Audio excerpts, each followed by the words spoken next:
The Gaza Health Ministry reports that since October 7th, more than 42,252 Palestinians have been killed, including nearly 16,500 children. Updated figures also show that over 95,000 people have been injured, with more than 10,000 missing under the rubble. In recent developments, Gaza's health ministry reports that Israeli forces attacked a school in northern Jabalia, killing at least 15 Palestinians, among 36 to die in the past 24 hours. Meanwhile, Israeli officials have revised the death toll from the October 7th attacks, reducing the number from 1,405 to 1,139.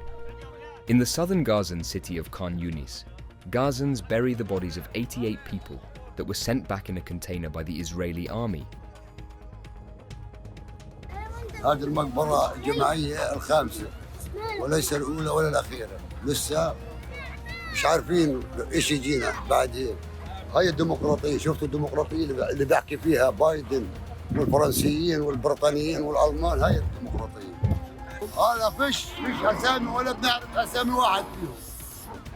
كل هذول محلل، فيش أي معالم تثبت إنه هذا حتى بني آدم ذكر أو أنثى، زلمة أو ولد أو مرة، مش معروف معالم إلهم.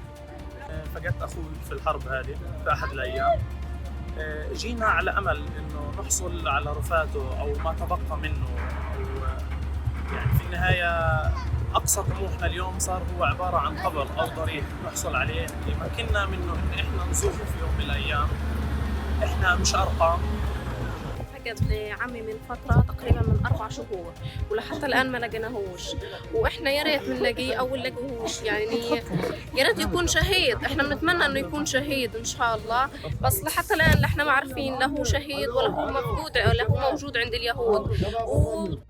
جميع الجثث التي وصلت عبارة عن أرقام مغلفة بأكياس بلاستيكية ذات اللون الأزرق ومكتوب عليها أرقام. جميع الجثامين غير معلومة المكان والمصدر، وبخصوص حالتها فهي جميعها في حالة تعفن رمي وتحلل كامل.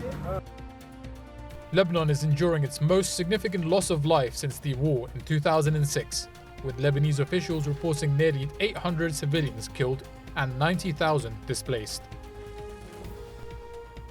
More than 30,000 people have crossed into Syria from Lebanon in the past 72 hours, according to the UN Refugee Agency. Reuters news agency is reporting that an overnight Israeli strike has killed 9 people, including 4 children of the same family. The IDF said it has launched dozens of new strikes against buildings in southern Lebanon. Israel has called up 2 regiments of reserve forces, signaling that preparations for a ground invasion are underway. Prime Minister Keir Starmer has already called for a British citizen to leave Lebanon immediately. This announcement comes after the Ministry of Defence called to send 700 troops to Cyprus. The Foreign, Commonwealth and Development Office said Britain should use any commercial options still working, acknowledging potential exit routes were already limited or closed. The US Embassy in Beirut has also urged its nationals to leave Lebanon. Israel has rejected a 21-day ceasefire in Lebanon and vowed to continue the war. Prime Minister Benjamin Netanyahu spoke at the 78th UN General Assembly, where he insisted that Israel doesn't want to see a single innocent person die. This in contrast to the 42,252 Gaza civilians dead after Israel's relentless bombing in the region. In his address to the General Assembly, he pulled out maps of Syria, Iraq and Iran, calling them the curse, blaming Iran for spreading terror amongst the regions. The Israeli Prime Minister said he came to refute what he called lies about Israel, referring to previous leaders speaking before him, like Pakistani Prime Minister Shehbaz Sharif, who said, "This is not just a conflict. This is a systematic slaughter of innocent people of Palestine," referring to Israel's war on Gaza. Ladies and gentlemen, I didn't intend to come here this year. My country is at war, fighting for its life. But after I heard the lies and slanders leveled at my country by many of the speakers at this podium, I decided to come here and set the record straight. Outside his New York hotel, Benjamin Netanyahu was met with protesters in support of Palestine and Lebanon. But this wasn't the only protest that took place. Many UN delegates got up to leave as Netanyahu got up to speak. In his address at the UN General Assembly, Prime Minister Keir Starmer called for a ceasefire between Israel and Hezbollah in Lebanon to create space for diplomacy to resolve the conflict. I call on Israel and Hezbollah, stop the violence, step back from the brink. We need to see an immediate ceasefire to provide space for a diplomatic settlement. And we are working with all partners to that end.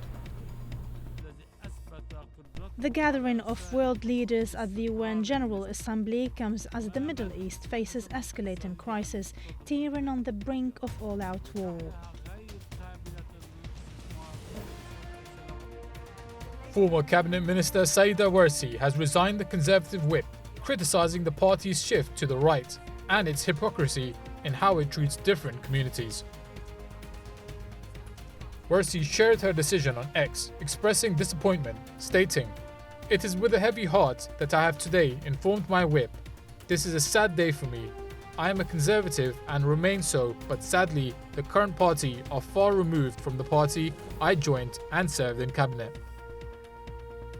She added that her decision reflects the party's ideological shift and its double standards, echoing the issues in her book, Muslims Don't Matter. Warsi's resignation comes as the Conservative Party launched an investigation into her support for Maria Hussein, a protester acquitted for a racially aggravated public order offence. Maria held a sign depicting Rishi Sunak and Suella Braverman as coconuts, which the Crown Prosecution Services argued in a court is a racial slur. Maria Hussein was acquitted earlier this month. In an interview with Islam Channel, Maria Hussein spoke about her experience during her police interrogation. The police interview I had was hostile. It was, I found it to be aggressive and distressing, where the detective was, he was berating me, he was trying to embarrass and humiliate me, he was very rude and argumentative. It was the first time I'd ever had any contact with police, and it was a really distressing interview. My lawyer actually had to intervene and ask the detective to just back off because he was being so aggressive, actually. And then I thought it was over and that's the end of that. And the police didn't take my picture down until Thursday, though they knew who I was on Monday. So they kept it up for another 4 days. And by then the picture had garnered a good 16 million views. It was absolutely viral beyond all comprehension after that. I was already being contacted by work. By December holidays, I had signed a settlement with work. We had amicably gone our own ways. But that would not have happened had the police not put my picture up and then kept it up for so many unnecessary days. And then there was just radio silence from the Metropolitan Police and from the CPS for months. And the day before the 6-month limitation for the CPS to charge me, just one day before, I found out through a journalist actually that they were charging me. I got in touch with my lawyers. They found out that that was actually the case, and dates for the trial were set. I went to my pre-hearing trial where I pleaded not guilty. That was on the 26th of June. And then I had my trial set for the 12th and 13th of September. And thankfully, alhamdulillah, I was acquitted. And that's in a nutshell what happened that year. We did move home in the end. The police had come several times. At one time, they came at 2:30 in the morning. That's also documented. They didn't leave a note, and they haven't responded to our queries of why they came at that time. This is after I had already had my police interview, so no idea why they came to my house at that time of the night. We felt shunned and harassed, and we decided to move. Warsi rejected demands to delete her support for Hussein, arguing a court of law found Maria Hussein not guilty. Whatever Rishi Sunak and Suella Braverman think of that decision, they are not above the law. She criticised the investigation's secrecy and vowed to address the matter openly. Warsi, a vocal critic of the Tories, has previously raised concerns about Islamophobia within the party, particularly since Boris Johnson's leadership. Prominent British newsreader and journalist Michelle Hussein spoke yesterday at an event at Westminster University about her book Broken Threads: My Family from Empire to Independence. The book is based on her grandparents' experience during the end of the British Empire and the partition of India, following 300 years of British rule. The partition, a key event in South Asian history, triggered one of the largest migrations ever, with millions of Muslims moving to West and East Pakistan, now Bangladesh, and millions of Hindus and Sikhs heading to India. Tragically, hundreds of thousands did not survive the journey. This is part of our Westminster Conversations, where we invited Michelle Hussein, who wanted to talk about the launch of a new book, Broken Threads, on remembering partition. Partition is a very important part of our history, South Asian history. In the University of Westminster, we have at least 40% who come from Asian backgrounds, so it's a story that's pertinent to many of them. This is our third event. It's called Remembering Partition. It's very much about learning about partition, or the partition of India, and connecting Muslims in Britain with that story, not just exactly what happened, but also how it relates to our lives in Britain as a South Asian community. I'm glad that I was able to have that conversation with Michelle Hussein. She's a wonderful, articulate broadcaster and journalist, and one of the most prominent journalists in the country, regardless of background. Her book, Broken Threads: From Empire to Independence and Partition, is such a formidable book. I think I described it to her as being almost a love story from her to her family, but also talking about the impact of partition, the impact that it had on the region as a whole.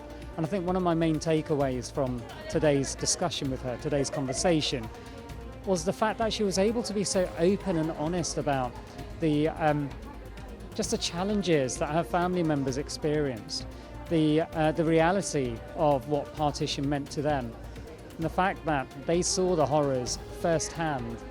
They were reluctant to talk about it, but it was still possible to capture those experiences through conversations with others who were alive at that time. So I always knew that there was a story in my family, but in many ways I didn't think there was anything exceptional about it, because I already know that there are people in this room whose grandparents or parents have been affected in exactly the same way.